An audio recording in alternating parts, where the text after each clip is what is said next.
വിനു കിരിയത്ത്, ഈ തിരക്കഥ എന്ന് പറയുമ്പോൾ താങ്കൾ അടിസ്ഥാനപരമായ ഒരു തിരക്കഥാകൃത്താണ്.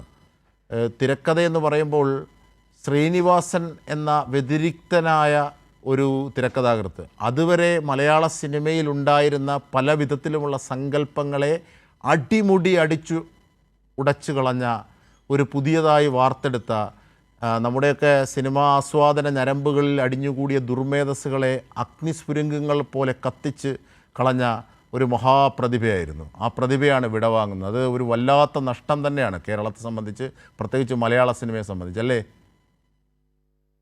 തീർച്ചയായിട്ടും. ആദ്യം ശ്രീനേട്ടന്റെ ആത്മാവിന് നിത്യശാന്തി നേരുന്നു. ആ കുടുംബത്തോടൊപ്പം ദുഃഖത്തിൽ പങ്കുചേരുന്നു.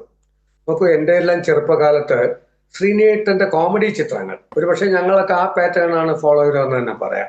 ചിരിപ്പിക്കാൻ വേണ്ടി മാത്രമുള്ള കുറേ ചിത്രങ്ങൾ അല്ലേ, അതെല്ലാം പ്രിയദർശന്റെ ഓടിറമാവ ആളറിയാം, അതുപോലെയുള്ള പൂച്ചിക്കൊരു മുഖത്ത്, ഇതുപോലെയുള്ള ഒരു കാലഘട്ടത്തിലെ നിറയെ സിനിമകൾ ശ്രീനേട്ടന്റെ കണ്ട്, മഴ പെയ്യുന്നു, മദ്ദളം കൊട്ടുന്നു, അക്കരെ നിന്നൊരു മാരൻ, ഇതൊക്കെ നമ്മളെ ഒരുപാട് ചിരിപ്പിച്ച്. എനിക്ക് തോന്നുന്നു കോമഡി ഇഷ്ടമുള്ളതുകൊണ്ടായിരിക്കും ഞാനൊക്കെ ആ ചിത്രങ്ങൾ 3ഉം 4ഉം പ്രാവശ്യം എല്ലാം ചെറുപ്പകാലത്ത് കണ്ടിട്ടുണ്ട്.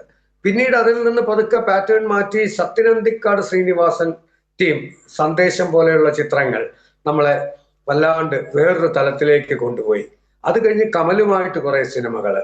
അപ്പൊ അങ്ങനെ ശരിക്കും പറഞ്ഞാൽ ഓരോരോ കാലഘട്ടത്തിനനുസരിച്ചുള്ള മാറ്റം പോയി. എന്റെ മനസ്സിൽ തോന്നിയത്, വിമർശിക്കുന്നു, നമ്മൾ ആരെയും വിമർശിക്കാനുള്ള സ്വാതന്ത്ര്യം ഉള്ളപ്പോൾ കുഞ്ചൻ നമ്പ്യാർ ഓട്ടംതുള്ളൽ കഥകളിലൂടെ ചിലപ്പോൾ ഇദ്ദേഹം തിരക്കഥകളിലൂടെ ശരിക്കും പറഞ്ഞാൽ നല്ല വിമർശനം, രാഷ്ട്രീയക്കാരെ വിമർശിച്ച ജീനിയസ് ആയ, അതെല്ലാം നർമ്മത്തിലൂടെയാണ്, ആരെയും വേദനിപ്പിക്കാതെ. കാരണം ഈ കുഞ്ചൻ നമ്പ്യാറിനെ പറഞ്ഞതുകൊണ്ടാണ്. ശരിയാണ്, കുഞ്ചൻ നമ്പ്യാരുമായി ശ്രീനിവാസന്റെ ഈ കാര്യങ്ങളെ നമുക്ക് താരതമ്യപ്പെടുത്താവുന്ന ഒരുപാട് ക്ലാസിക്കൽ ഉദാഹരണമുണ്ട്. കാരണം കുഞ്ചൻ നമ്പ്യാരുടെ ഒരു തുള്ളൽ വേളയിൽ, കാരണം പ്രത്യുൽപ്പന്ന മതിത്വമാണല്ലോ, അതായത് പെട്ടെന്ന് ഉണ്ടാകുന്ന റെസ്പോൺസാണ്. അപ്പോൾ ഈ കയ്യിലെ മുടി നോക്കിയിട്ടാണ് ഈ വെട്ടവും വെളിച്ചവും വെച്ചിട്ടാണ് സമയം നിശ്ചയിക്കുന്നത്. അപ്പോൾ തുള്ളൽ ഇങ്ങനെ അവതരിപ്പിച്ചുകൊണ്ടിരിക്കുമ്പോൾ കയ്യിലെ മുടി നോക്കിയിട്ട് പെട്ടെന്ന് മുമ്പിലിരിക്കുന്ന ഒരു നമ്പൂതിരിക്ക് മുടിയില്ലാത്ത നമ്പൂതിരിയാണ്. അപ്പോൾ കയ്യിലൊട്ടും മുടി കാണുന്നില്ല എന്ന് പറയുമ്പോൾ എല്ലാവരും ചിരിക്കും, കാരണം ഈ നമ്പൂതിരിയും കൂടി. അപ്പം പല വശങ്ങളിലുള്ള അതുപോലെയാണ് ശ്രീനിവാസനും, അല്ലേ?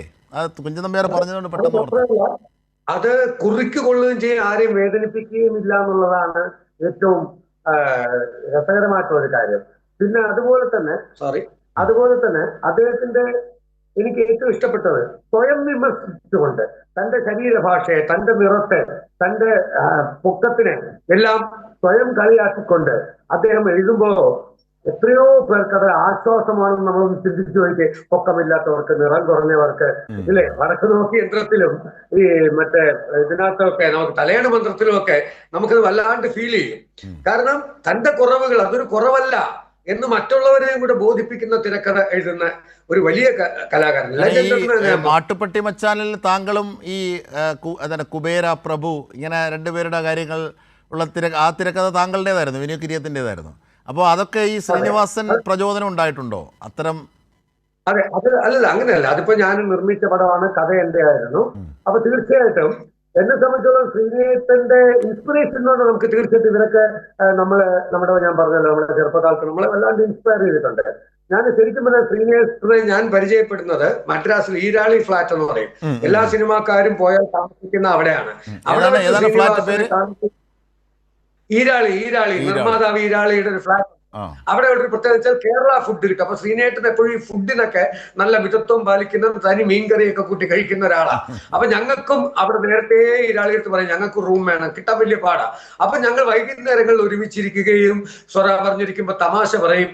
അങ്ങനെയാണ് ശ്രീനിവാസൻ എന്ന് പറയുന്ന അദ്ദേഹത്തെ നമ്മള് ഊട്ടിപ്പട്ടണം എന്ന ചിത്രത്തിന് ശേഷം ആയുഷ്കാലം എന്ന ചിത്രത്തിൽ കമലിന്റെ, ഞങ്ങൾ തിരക്കെ, ഞാനും രാജൻ, അതില് SIയുടെ റോള്. അപ്പൊ ശ്രീനേട്ടനൊരു വലിയ വെച്ചാല് നമ്മളൊരു തമാശ പറഞ്ഞാൽ നമ്മൾ കമന്ന് കിടന്ന് ചിരിക്കുന്നത്, ശ്രീനേട്ടൻ മലന്ന് കിടന്ന് ചിരിക്കും. അതായത് ഇഷ്ടപ്പെട്ട ആദ്യം കമന്ന് മേശപ്പെടുത്ത അടി അടിച്ചിട്ട് കസേരന്ന് പുറകോട്ട് മറിയുമ്പോൾ നമ്മൾ അതെ ഇപ്പൊ മറിഞ്ഞു വീഴുന്നത്. രാജൻഗിരിയത്ത് എഴുതിയൊരു കവിത അതിനകത്ത് സൂപ്പർ ഹിറ്റാണ്. ആകാശ ചെരുവിലാരോ ഗുരുതിക്കിണ്ണം തട്ടിമറിച്ചു പൊട്ടിപ്പോയൊരു വട്ടച്ചരടുന്നുണ്ട്. സ്കൂളിലേക്ക് മോന് വേണ്ടി എഴുതുന്ന ഒരു കവിതയുണ്ട്. അത് വായിച്ച് കേൾപ്പിച്ചപ്പോൾ അദ്ദേഹം ചിരിച്ച ചിരി എന്ന് പറയുന്നത് ആ ഒറ്റപ്പാലം ഗസ്റ്റ് ഹൗസിൽ പിന്നീട് ഞങ്ങൾ ഇരിക്കുകയും പിന്നീട് അദ്ദേഹത്തിന് ഒരു സിനിമയ്ക്ക് വിനയൻ എന്ന സംവിധായകൻ വലിയ പ്രശസ്തിയിലെത്താത്ത സമയത്ത് ശിവായി ലഹള എന്നൊരു പടം ശ്രീനേട്ടൻ എഴുതി. തൊട്ടടുത്തൊരു പടം അദ്ദേഹത്തിന് സമയമില്ലാത്തതുകൊണ്ട് പറഞ്ഞ് രാജൻ വിനുവിനെ കൊണ്ട് എഴുതിക്കൂ. അങ്ങനെയാണ് വിനയൻ നമ്മളോട് വരുന്നത്. അന്ന് ശിവായി ലഹള റിലീസായിട്ടില്ല. അപ്പൊ ശ്രീനേട്ടൻ ഞങ്ങളെ പേഴ്സണലായിട്ട് വിളിച്ചു പറഞ്ഞു, കഥ ഒരു ചെറിയ ത്രെഡേ ഉള്ളൂ, നിങ്ങൾക്ക് ചിലപ്പോൾ ഡെവലപ്പ് ചെയ്യാൻ പറ്റും. അങ്ങനെ ഞങ്ങൾ ഡെവലപ്പ് ചെയ്ത ഒരു കഥയാണ് മിസ്റ്റർ ക്ലീൻ. ശ്രീനിവാസൻ നമുക്ക് ഈ എറണാകുളം ടൗൺ ഹാളിലേക്ക് ഒന്ന് പോകണം. താങ്കൾ ദയവായി തുടരണം.